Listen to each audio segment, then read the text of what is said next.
Now so हमने देख लिया था that is ring formation in phenol देख लिया था, है ना। और रिंग फॉर्मेशन इन फिनॉल में हमने एक बात कही थी कल कि अगर फिनॉल पे नाइट्रो ग्रुप कहाँ पे आ जाता है, ऑर्थो पोजीशन पे आ जाता है, तो रिंग फॉर्मेशन हो जाता है, चिलेशन हो जाता है, जिसकी वजह से उसकी एसिडिक नेचर डिक्रीज हो जाता है। ठीक है, ये बात याद रखिए।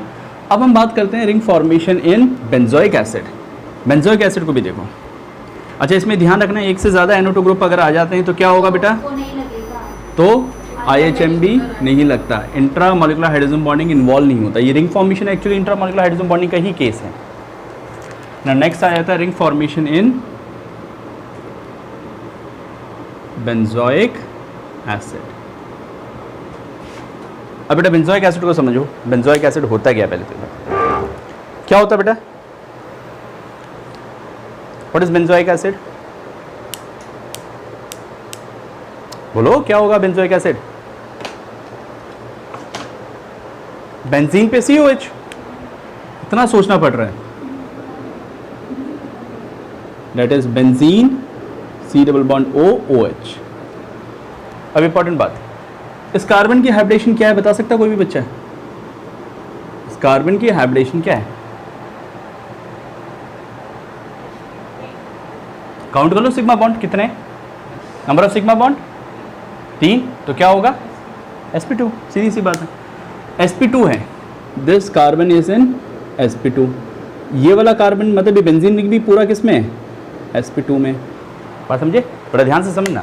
इसका मतलब जो बेंजोइक एसिड है वो कुछ ऐसे है, मतलब ऐसे है, इस प्लेन पर है, sp2 का मतलब प्लेन स्ट्रक्चर है, और जो रिंग है वो भी प्लेन पे, जैसे कि बोर्ड पे लिखा गया बस एज इट इज।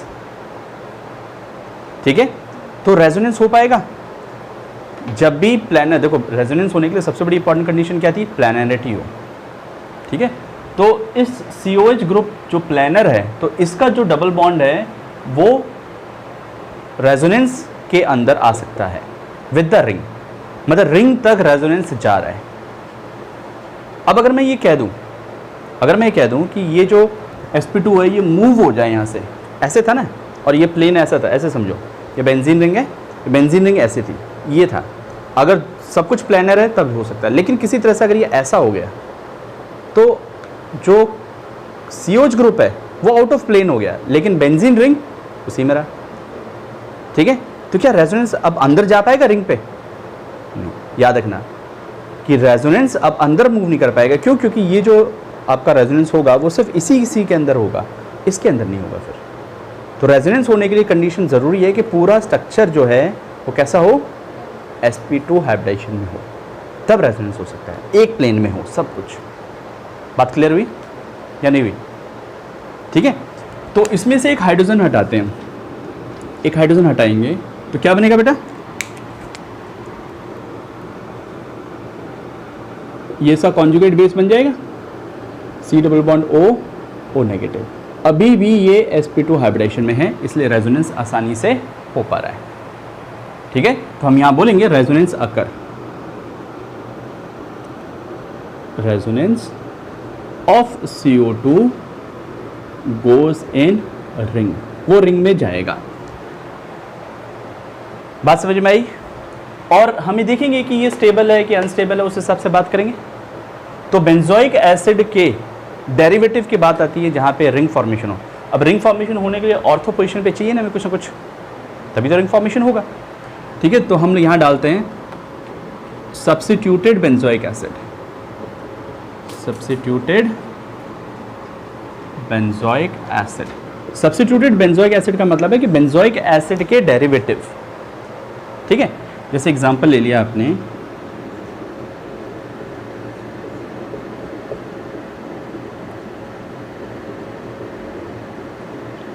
ये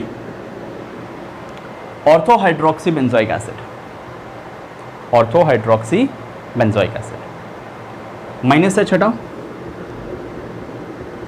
क्या बनेगा बेटा,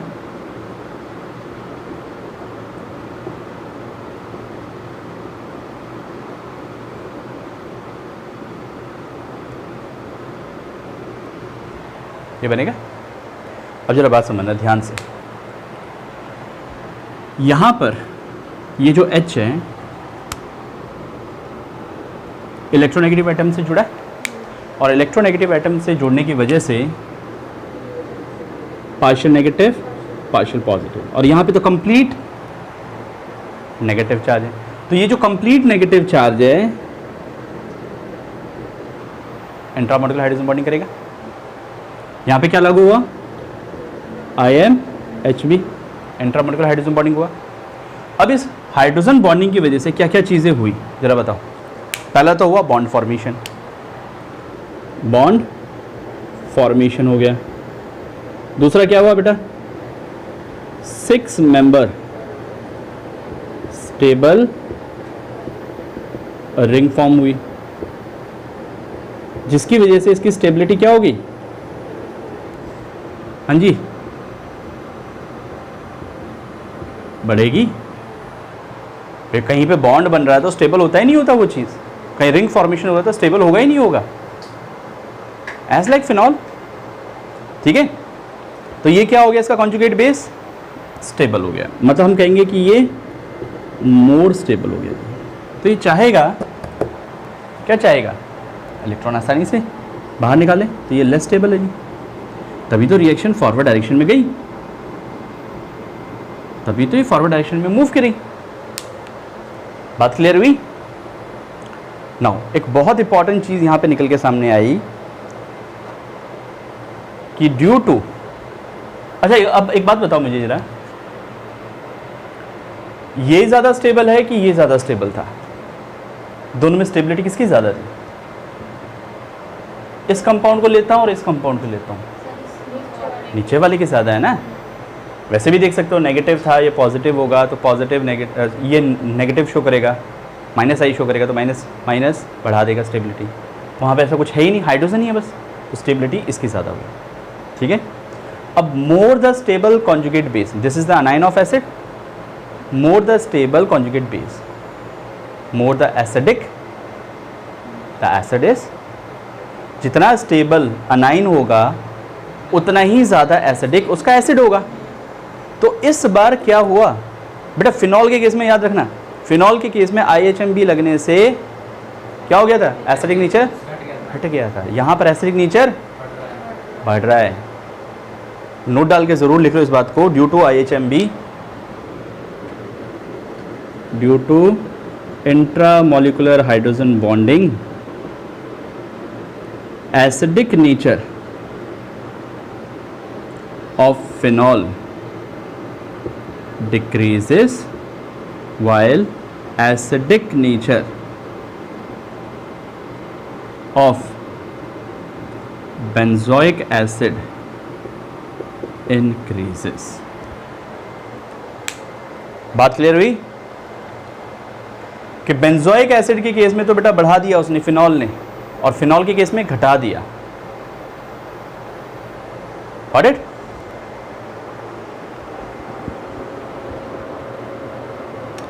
नाउ सी, अगर दो ग्रुप लग गए तो क्या हो, ठीक है, दो ग्रुप लग जाए तो क्या होता है, चलो देख लो। अगर दो ग्रुप लग जाए तो जैसे कि मान लीजिए ये है,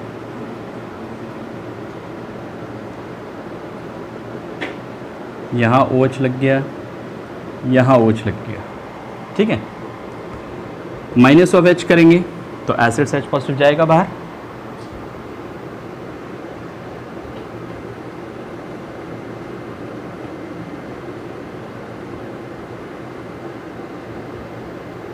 इस तरह से बनेगा स्ट्रक्चर। ठीक है, अभी भी sp2 हाइब्रिडेशन में ही है, रेजोनेंस हो सकता है आसानी से। लेकिन एक और बात, यहाँ पर पार्शियली पॉजिटिव चार्ज आएगा, यहाँ पर पार्शियली पॉजिटिव चार्ज आएगा, ये रिंग फॉर्मेशन करेगा। अब ये वाला हाइड्रोजन किसके साथ करेगा, क्यों क्यों दे देगा बेटा, चार्ज है क्या कोई, तो कोई चार्ज है क्या, तो फिर कैसे कर लेगा, कैसे कर लेगा। याद रखना ये वाला जो हाइड्रोजन है ये भी इसी ऑक्सीजन के साथ रिंग फॉर्मेशन करता है, प्लानर है, पीछे से कर रहा है, समझ में आया। गड़बड़ क्या करते हैं, इसके साथ जोड़ देते हैं, गलत है वो, प्लानिटी लूज हो जाएगी फिर। ठीक है, तो ये बात याद रखना, यहाँ पे IHMB बना, IMHB बना, लेकिन इस बार दोनों साइड पे बना मोर IHB। तो हमें पता है यहाँ पर मोर IMHB होगा, मोर बॉन्ड फॉर्मेशन होगा, मोर बॉन्ड फॉर्मेशन हुआ, और क्या क्या हुआ बताओ बेटा, मोर 6 मेंबर्ड रिंग स्ट्रक्चर बना, ये भी तो 6 का बनेगा। ठीक है, 2 6 मेंबर स्टेबल रिंग बनी। और क्या हुआ, और बताओ, ये कॉन्जुगेट बेस है, अनायन है, अनायन ऑफ एसिड, ये भी अनायन ऑफ एसिड था, ये स्टेबल था, तो ये उससे भी ज़्यादा स्टेबल हो गया जी। ठीक है, स्टेबल कॉन्जुगेट बेस बना। इन सब की वजह से, इन सब फैक्टर की वजह से इसकी स्टेबिलिटी और ज़्यादा बढ़ गई। तो अगर इसमें और इसमें कंपेयर करें तो ज़्यादा स्टेबल कौन हो गया इस बार, नीचे वाला हो गया। अगर ये और ज़्यादा स्टेबल हो गया तो ये और ज़्यादा एसिडिक हो गया। बात क्लियर हुई? तो यहां पर ये याद रखना है कि बेंजोइक एसिड के केस में अगर ऑर्थो पोजीशन पर IHMB आ जाता है तो स्टेबिलिटी को बढ़ाता है, इवन दो हाइड्रोजन बॉन्डिंग हमेशा स्टेबिलिटी को बढ़ाता है। फिनॉल के केस में भी स्टेबिलिटी को बढ़ा दिया था, लेकिन फिनॉल के केस में कंपाउंड की स्टेबिलिटी को बढ़ा दिया था, अनाइन की स्टेबिलिटी को नहीं बढ़ाया था उसने, इसलिए कंपाउंड स्टेबल हो गया था और वो हाइड्रोजन नहीं दे पा रहा था। यहाँ पे अनाइन स्टेबल, और हमें यही बात करनी है कि अनाइन कितना ज़्यादा स्टेबल होगा उतना ही ज़्यादा उसका एसिडिक क्या बनेगा, कॉन्जुगेट बेस एसिड बनेगा। Got it? नाउ अब आती है बात स्टेरिक इनहिबिशन इन रेजोनेंस, जो कि सबसे ज़्यादा इंपॉर्टेंट पॉइंट है। ये लास्ट पॉइंट है जो इसमें समझना होता है आपको, उसके बाद तो सिंपल क्वेश्चंस हैं। हेडिंग डाल लो, स्टेरिक इनहिबिशन ऑफ रेजोनेंस, जिसको हम कहते हैं SIR इफेक्ट। इसका एक और नाम होता है, इसको हम ऑर्थो इफेक्ट भी कहते हैं बेटा, ऑर्थो इफेक्ट, इसी को कहा जाता है ऑर्थो इफेक्ट। बुक में स्टेरिक इनहिबिशन के नाम से कम मिलेगा, ऑर्थो इफेक्ट के नाम से ज़्यादा मिलता है। अब ये होता क्या है, स्टेरिक का मतलब, तो इनहिबिशन का मतलब, इनहिबिशन का मतलब रुकावट, स्टेरिक का मतलब होता है बल्की ग्रुप। बल्की ग्रुप के आ जाने से रेजोनेंस में किसी चीज़ में रुकावट का पैदा होना। तो स्टेरिक जो वर्ड है ये किसको शो कर रहे हैं, बल्की ग्रुप। बल्की ग्रुप मतलब समझ गए ना आप, बड़े बड़े ग्रुप जुड़ गए। ठीक है, एक और चीज ऑर्थो इफेक्ट बोला जाता है, it is only applicable at ortho position. ये बात भी ध्यान रखनी है, only applicable at ortho position, ये सिर्फ ऑर्थो पोजीशन पर ही लागू होगा। ठीक है, अब एक बात बताइए जरा, रेजोनेंस होने के लिए क्या क्या चीज़ें नेसेसरी थी बेटा? मैंने आपको जैसे पहले भी कहा था, रेजोनेंस होने के लिए क्या क्या चीज़ें ज़रूरी थी। सबसे पहली चीज़ क्या चेक करते हैं रेजोनेंस है तो, चार्ज, हाइब्रिडाइजेशन, सबसे पहले चीज़ तो यही चेक करनी होती है। sp2 हाइब्रिडेशन होगा तो रेजोनेंस होगा, मतलब there should be a complete planarity. बात समझ में आ गई? तो बस इसी चीज़ को ध्यान में रखना है। प्लैनरिटी का मतलब है ऑन द प्लेन, एक्स और वाई एक्सेस पे बात हो रही हो, जो प्लेन पे बात हो रही हो, बस 3 डायमेंशन स्ट्रक्चर नहीं बने, लीनियर स्ट्रक्चर ना बने, वरना रेजोनेंस बिगड़ जाएगा, और वही इसका मेन मोटिव है। देखिए एक एग्जाम्पल के थ्रू समझना है इसको। जैसे कि मान लीजिए ये कोई ए कंपाउंड है, ठीक है, और यहाँ जोड़ दिया जाए इस पर कोई जी ग्रुप। जी जो है वो SIR शो करेगा, मतलब स्टेरिक इनहिबिशन शो कर रहा है। बताऊंगा आपको कौन कौन से ग्रुप होते हैं। या फिर ऐसे बोल दिया जाए, एक कोई कंपाउंड है ये, और यहाँ पे कोई जी ग्रुप जोड़ दिया जाए। आप इसको चाहे G1 G2 कुछ भी मान लो चाहो तो, ठीक है। सो एक बात कही जा सकती है कि with respect to A, with respect to A, G1 G2 must be at ortho position. पहली बात तो ये याद रखनी है, ठीक है। फॉर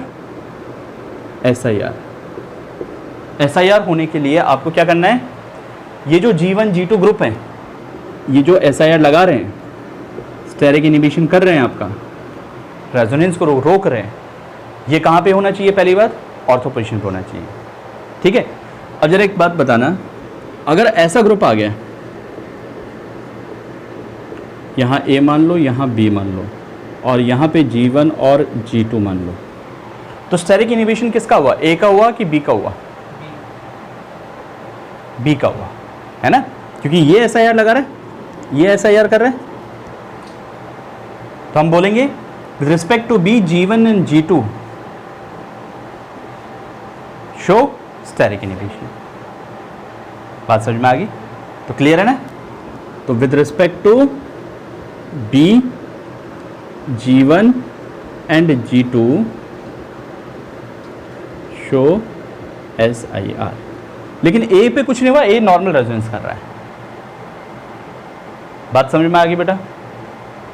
अब दूसरी बात आती है कि जो रेजोनेंस होता है, रेजोनेंस अगर होता है कहीं पर, तो वहाँ पर कंप्लीट प्लैनेरिटी मस्ट बी प्रेजेंट। ये बात इंपॉर्टेंट है। रेजोनेंस होने के लिए कंडीशन बात याद करो, that is condition for resonance. Condition for resonance, हम एक बात कहते हैं, जैसे एग्जांपल ले लो नाइट्रोबेंजीन का, N double bond O, coordinate bond O। क्या इस NO2 का रेजोनेंस रिंग में जाएगा? सिर्फ एक ही कंडीशन होगी, क्या?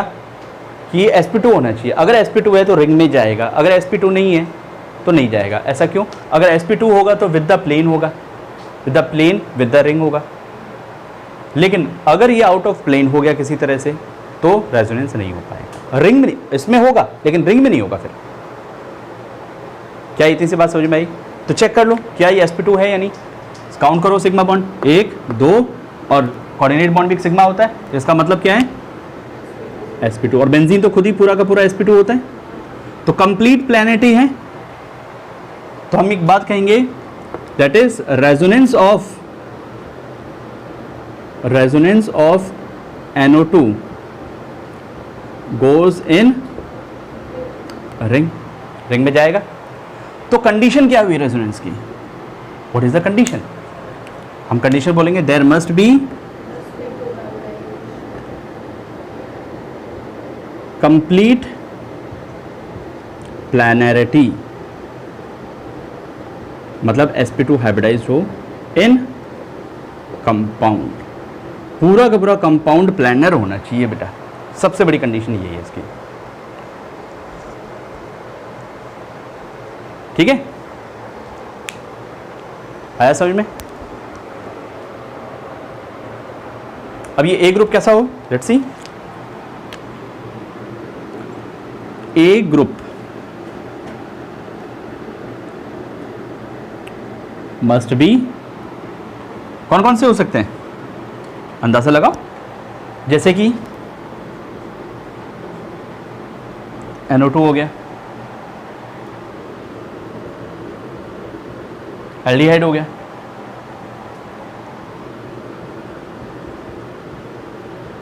एसिड हो गया,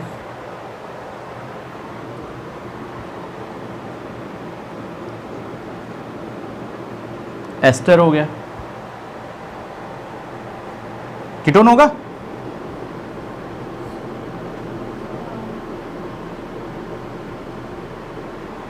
कीटोन है ना।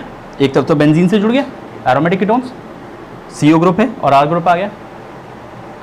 और कौन सा आता है? एनिलीन हो गया, NH2।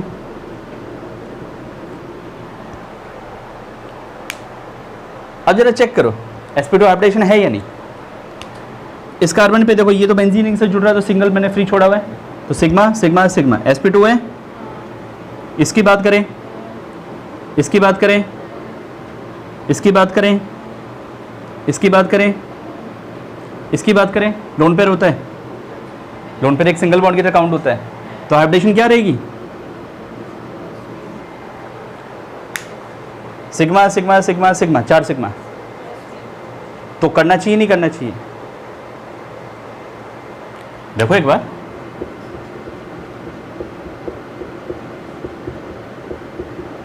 ऐसा होता है यानी नहीं। तो कंडीशन बस इतनी सी थी कि विद द प्लेन, ये भी प्लानर होना चाहिए, रिंग के साथ प्लानिटी शो करे। तो क्या ये ग्रुप प्लानिटी शो कर पा रहा है? हाइब्रिडेशन सेम है? अरे बोलो, क्या हुआ? हाइब्रिडेशन निकाल लो, नहीं आती निकालनी? सिखाएं तो निकालो, क्या है हाइब्रिडेशन इसकी? कैसे अलग है ये समझाओ। ये पूरा रिंग किस में है और ऊपर कौन से में? sp3 में। बोलो, एक बात बताओ मुझे, जहां लोन पेयर आता है या नेगेटिव चार्ज आता है, हमने क्या बोला था हाइब्रिडेशन निकालते वक्त? अगर वो लोन पेयर रेजोनेंस में पार्टिसिपेट कर रहा है तो बॉन्ड की तरह काउंट करेंगे, और अगर रेजोनेंस में पार्टिसिपेट नहीं कर रहा तो हाइब्रिडेशन में काउंट करेंगे। तो क्या ये लोन पेयर रेजोनेंस में पार्टिसिपेट कर रहा है? कर रहा है नहीं कर रहा?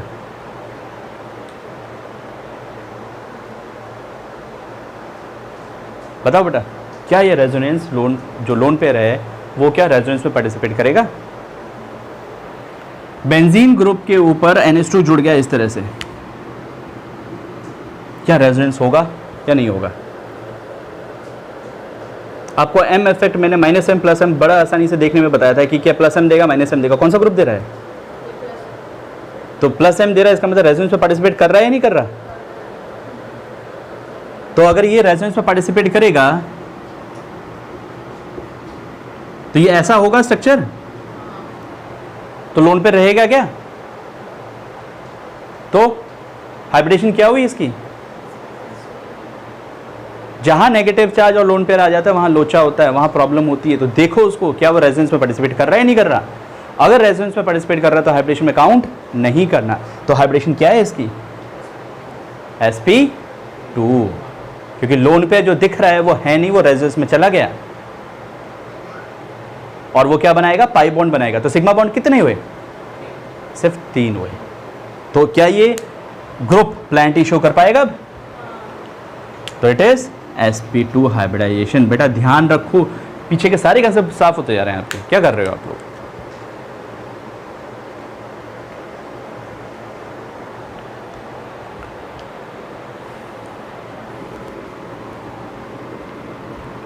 नाउ अब बात करते हैं G1 G2 ग्रुप कैसे होने चाहिए बेटा। जो आपके स्टेरिक इनहिबिशन करेंगे वो ग्रुप कैसे होने चाहिए? Let's see. जनरली हमने एक बात कही थी कि कैसे हो? बल्कि हो। और बल्कि कौन होंगे? जनरली अल्काइलेटेड ग्रुप होते हैं बस, ठीक है।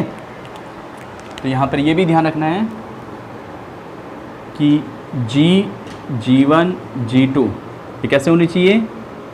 मस्ट बी बल्कि। अच्छा यहाँ पे लिख लेना मस्ट बी प्लानर, ये प्लानर होनी चाहिए, तभी तो सारी बात कर पा रहे हो आप। बल्कि ग्रुप होनी चाहिए। बल्कि ग्रुप का मतलब अल्काइलेटेड हो, अल्काइलेटेड, और जितना ज़्यादा अल्काइलेटेड होगा उतना ज़्यादा स्टेरिक इनहिबिशन करेगा। जैसे कि बेटा ये CH3 हो सकता है, ये C2H5 हो सकता है, ये ऐसे हो सकता है, ये टर्शियरी ब्यूटाइल हो सकता है, सेकेंडरी ब्यूटाइल हो सकता है, कुछ भी हो सकता है। इवन दो ये ऐसा भी हो सकता है, एक्सेट्रा। समझ गए ना? साइक्लिक भी हो सकता है, कुछ भी हो। बल्कि ग्रुप हो जिसके से साइज बढ़ गया हो और किसी चीज़ को भी अटैक करने के लिए, रेजोनेंस होने के लिए मुसीबत आ जाए, मतलब वहाँ पर रुकावट पैदा हो जाए, तो उसे हम बोलेंगे ये। तो देखो, बिना हमने पूरा SIR का कंसेप्ट पढ़े ये पता कर लिया कि SIR किस किस में लगेगा और नहीं लगेगा, ठीक है। एक एग्जांपल के थ्रू और समझ लो इसी बात को। जैसे कि बेटा आपको यहाँ पे डाल दिया मैंने, 2 ग्रुप अटैच कर लेते हैं।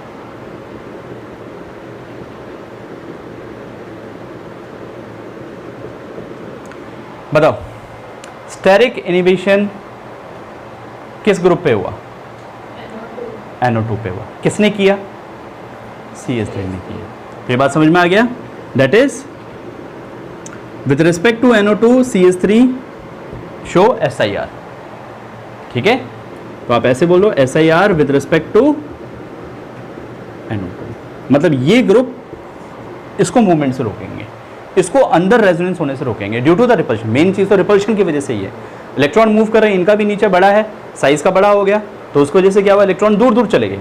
एक्चुअली हुआ क्या, अगर साइज छोटा है तो इस तरह से लॉब्स होंगे, तो इलेक्ट्रॉन जो डेंसिटी है वो इसी के अंदर रहेंगे, लेकिन साइज बढ़ गया ना, तो इलेक्ट्रॉन डेंसिटी बिखर गई।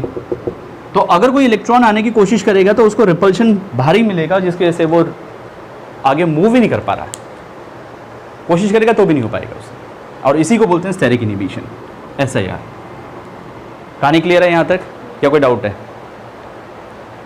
समझ में आ गया? अब डालते हैं मैकेनिज्म ऑफ SIR कि मैकेनिज्म कैसे होती है इसकी। देख लो फटाफट,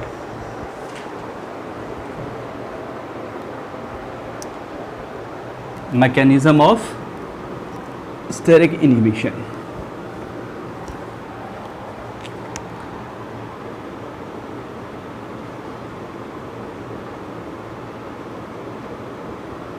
अब देखो किस तरह से होता है और क्यों होता है, बड़े ध्यान से समझना है इसको, इस पूरी कहानी को कि क्यों हुआ वास्तव में ऐसा। देखो एक एग्जांपल लेते हैं हम लोग।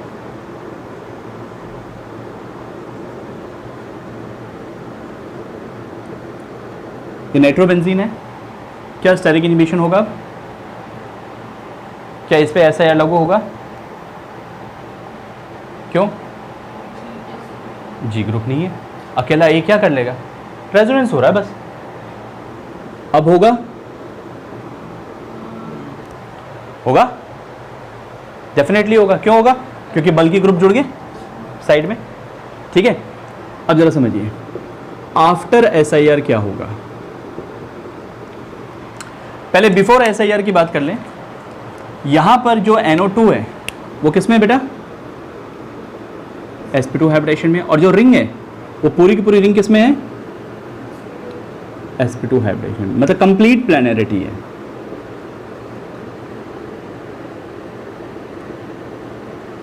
है ना। तो हम ये बात कह सकते हैं that is resonance of NO2 group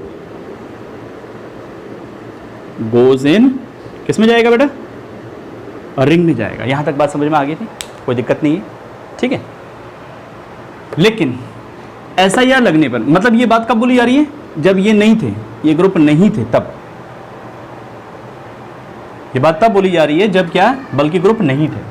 अब बल्कि ग्रुप अटैच हो गए, मैंने कहा कि यहां पर बल्कि ग्रुप अटैच हो गए, ये बल्कि ग्रुप आ गया, ये बल्कि ग्रुप CH3 आ गया।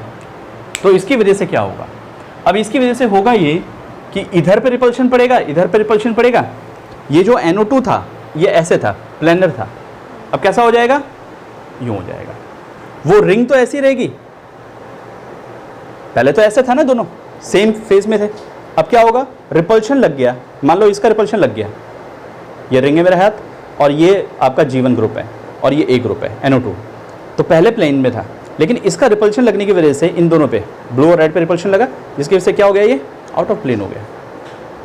तो ऊपर वाली चीज आउट ऑफ प्लेन हो गया, तो अब ये रेजोनेंस जो होगा इसका रिंग में नहीं जा पाएगा।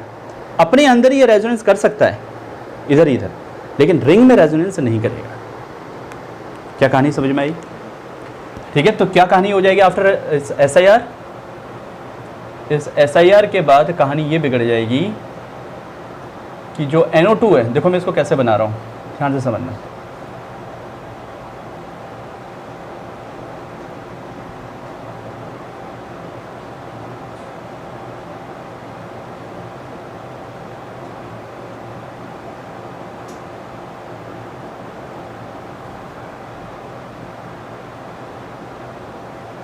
समझ गए? एक डार्क और एक शेडेड, मतलब डार्क लाइन एक वेज लाइन है, तो इसका मतलब क्या होता है, डार्क मतलब सामने की तरफ, और ये जो डैश लाइन है इसका मतलब बैक साइड है, तो मतलब आउट ऑफ प्लेन हो गया। फिलहाल तो ये ऑन द प्लेन था, लेकिन इन ग्रुप के कारण क्या हो गया, आउट ऑफ प्लेन हो गया। तो ये जो NO2 है, sp2 है अभी भी, लेकिन अब आउट ऑफ प्लेन हो गया। तो क्या अब रेजोनेंस होगा इसका, और जबकि ये जो रिंग है ये अभी भी किस में है? इन द प्लेन है फिलहाल, परपेंडिकुलर हो गया बेटा ऐसे, है ना? तो क्या अब रेजोनेंस हो पाएगा इसका? No resonance is possible. ठीक है, तो अब यहां पे बात याद रखना, नो रेजोनेंस इज पॉसिबल। जो रेजोनेंस होगा ना वो सिर्फ रिंग के अंदर का वो रिंग में ही रहेगा, जो NO2 का है वो NO2 के अंदर ही रहेगा। NO2 का रेजोनेंस रिंग में नहीं जाएगा, जो कि यहां पे हो रहा था अगर ये ग्रुप नहीं होते तो। ठीक है, अब इस पर इसका एसिडिक नेचर पे क्या इफेक्ट पड़ता है उस चीज को समझ लो। जैसे कि बेटा क्वेश्चन देता हूं, आपको बताना है एसिडिक स्ट्रेंथ। ठीक है,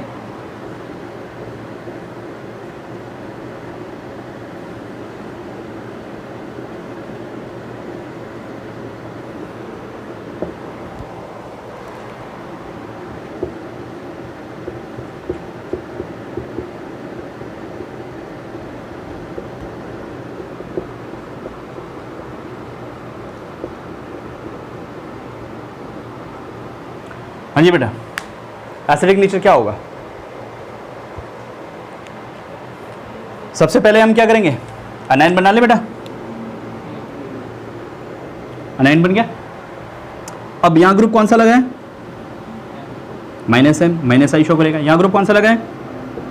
-M -I शो करेगा। यहां कौन सा लगा है? ठीक है, और ये जो CH3 होता है ये क्या करेगा? +I शो करता है, +I और +H शो करेगा। लेकिन ऑर्थो पोजीशन पर है तो इन सब से ज्यादा क्या इफेक्ट लागू हो जाएगा? SIR लागू हो जाएगा। SIR हो गया, इसमें एक SIR हो गया। तो SIR की वजह से क्या होता है? रेजोनेंस रुकावट आएगी। रेजोनेंस में रुकावट आएगी तो फिर इसका मतलब जो इलेक्ट्रॉन आप बोल रहे हो -M दे रहा, मतलब ये तो रेजोनेंस कर रहा है ना। मेन ग्रुप तो ये है, -M था, माइनस स्टेबिलिटी बढ़ाना चाहिए था, लेकिन बढ़ाएगा तब जब इसका रेजोनेंस यहां तक पहुंचे। ये तो रोक दिया ना इन्होंने, ये तो रोक दिया रेजोनेंस को। तो जब रेजोनेंस ही रुक गया तो इलेक्ट्रॉन यहां तक कैसे पहुंचेंगे? अब बात समझ में आई? तो स्टेबिलिटी बढ़ेगी घटेगी? इस बार घटेगी, इस केस में भी घटेगी और उस केस में इंक्रीज होगी, क्योंकि कोई SIR नहीं लग रहा। तो स्टेबिलिटी सबसे ज्यादा किसकी हो गई? C की होगी। तो C is more stable conjugate base than B than A, और यही ऑर्डर क्या होगा? एसिडिक नेचर भी होगा। हमने तो अनाइन पे बात की, जितना स्टेबल अनाइन होगा उतना ही ज्यादा एसिडिक इसका एसिड होगा। पिक्चर क्लियर हो गई? अब कौन कौन से ग्रुप ऐसे हैं जो SIR इफेक्ट नहीं होता जिनमें, उस पर बात करेंगे। अब लिखिए, the group in which SIR is not used, ऐसा ग्रुप जिसमें SIR यूज नहीं होता है।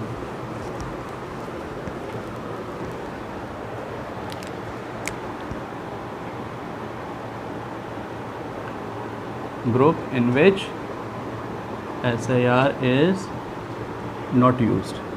बेटा सीधी सी कहानी है, अगर SIR यूज नहीं हो रहा तो क्या कहानी है? sp2 ना हो, सीधा कंसेप्ट। तो कौन कौन से ग्रुप हैं ऐसे? OH लग जाए, हैलोजेंस लग जाएं, मतलब फ्लोरो, क्लोरो, ब्रोमो, आइडो, ये लग जाएं आपके, या फिर OCH3 हो, ठीक है, या फिर साइनाइड ग्रुप हो, या फिर SO3H हो, एसेट्रा, बहुत सारे हो सकते हैं। एक एक करके बात कर लेते हैं जरा इस पे। जैसे कि देखो कि ये फिनॉल है, यहाँ पर मिथाइल ग्रुप है, SIR लगेगा। तो क्वेश्चन ये पूछ लिया गया कि SIR क्यों नहीं लगा? तो बेटा हम देखते हैं इस बात को। इसका एक हाइड्रोजन निकाल के देख लो, अनाइन बनेगा।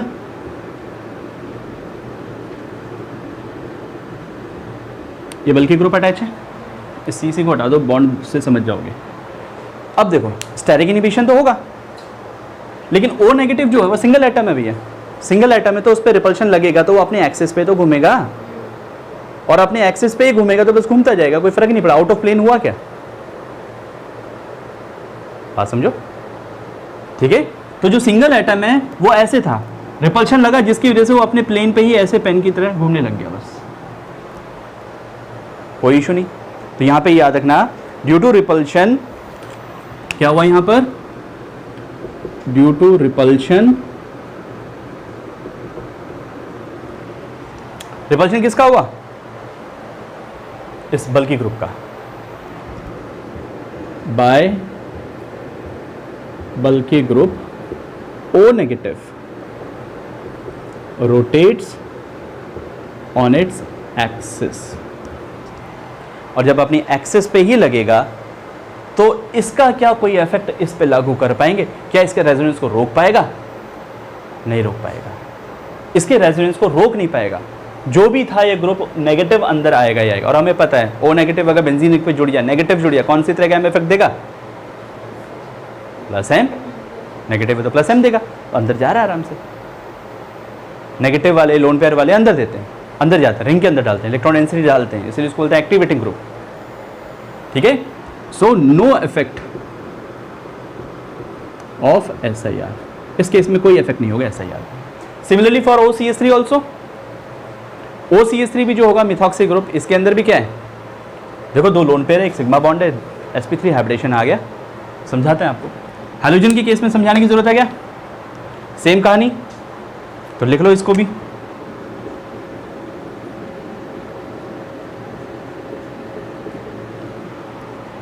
यहां पे ग्रुप अटैच कर देना और सेम चीज लिखना, due to the repulsion X negative single atom था, तो सिंगल एटम क्या करेगा, रोटेट ऑन इट्स एक्सिस, अपने ही एक्सिस पर रोटेट करने लग जाएगा, ठीक है।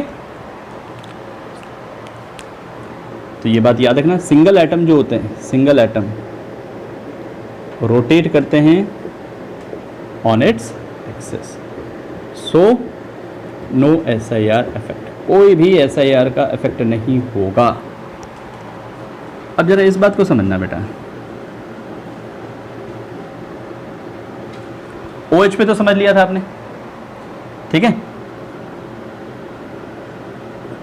साइनाइड का इफेक्ट बताओ, अच्छा साइनाइड को हम ऐसे लिख देते हैं, हाइब्रिडेशन कैसी है बेटा, sp, हाइब्रिडेशन sp है ना इसकी, इस कार्बन की sp है, मतलब लीनियर है जी, ऐसे है सीधा। तो इन बल्कि ग्रुप का अगर इस पे इफेक्ट लगता भी है, रिपल्शन लगता भी, तो ये क्या करेगा, अपने ही एक्सिस पे घूमेगा, सिंगल एटम की तरह बिहेव करेगा, और अगर सिंगल एटम की तरह बिहेव करेगा तो क्या SIR का इफेक्ट होगा, नो इफेक्ट। तो नो इफेक्ट ऑफ SIR, ठीक है। अब आप बोलते हो सर SO3H पे बात करें जरा, बेंजीन पर अगर SO3H जुड़ जाता है तो उसे बोलते हैं sulphonic acid, benzene sulphonic acid, very important compound, ठीक है, बेंजीन सल्फोनिक एसिड। अब इस सल्फर की हाइब्रिडेशन निकालो जरा, कैसी है, the hybridisation of sulphur is, क्या तुम्हें हाइब्रिडेशन निकालना नहीं आता है कि इतना टाइम क्यों लग रहा है बेटा, काउंट द सिग्मा बॉन्ड बस, अगर सिग्मा बॉन्ड 4 है तो sp3 है, 3 है तो sp2 है, 2 है तो sp है, क्या दिख नहीं रहा आप लोगों को, कितने सिग्मा बॉन्ड दिख रहे हैं, how many sigma and pi, इतना छोड़ दो बस, 4 सिग्मा है, और पाई कितने पाई दिख रहे हैं बेटा, 9th क्लास का क्वेश्चन है ये, तो 2 पाई है, तो हाइब्रिडेशन क्या हुई, sp3 हुई है, तो उसका मतलब क्या है, टेट्राहेड्रल ज्योमेट्री, 3 डायमेंशनल ज्योमेट्री, ठीक है, sp3 हुई तो 3 डायमेंशनल ज्योमेट्री होगी। और अगर यहां पे कोई ग्रुप अटैच हो भी गया, अगर कोई ग्रुप अटैच हो भी गया तो क्या इसको रिपल्शन करवा पाएगा, नहीं करवा पाएगा, क्योंकि पहले से 3 डायमेंशन वो घूमे, फिर प्लानर होता तो समझ में आता, आउट ऑफ प्लेन हो जाए, ये तो पहले से आउट ऑफ प्लेन ही है, पहले से आउट ऑफ प्लेन है, ये ऐसा ग्रुप है, देखो ये इस तरह से है, ये होता है tetrahedral geometry, this is bond angle 109 degree. तो अगर यहाँ पे कोई बल्कि ग्रुप अटैच भी हो गया और ये रोटेट भी होता है, तो ये ऐसे घूम गया, पहले भी 3 डायमेंशनल, अब भी 3 डायमेंशनल, समझ में आ गया? जैसे मान लो ये ग्रुप अटैच हुआ है यहाँ पर ऐसे बेंजीन रिंग, और यहाँ से कोई रिपल्शन लगा इस ग्रुप का, ठीक है, तो इसने रिपल्शन किया इस ग्रुप का, तो ऐसे हो गया। तो पहले भी 3 डायमेंशन था, अब भी 3 डायमेंशन हो गया, क्या फर्क पड़ा इस पर? तो इसीलिए 3 डायमेंशन स्ट्रक्चर्स के अंदर भी क्या नहीं होगा, कोई भी SIR इफेक्ट लागू नहीं होता है। तो नो SIR।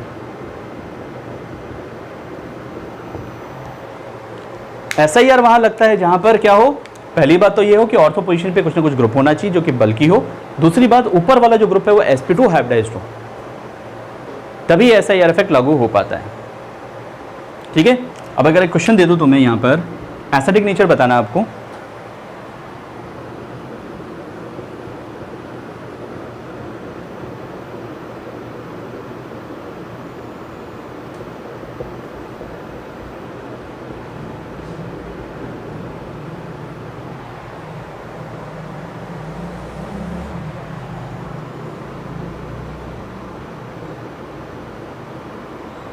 बताओ किसका एसिडिक नेचर से आता है, किसका नहीं है?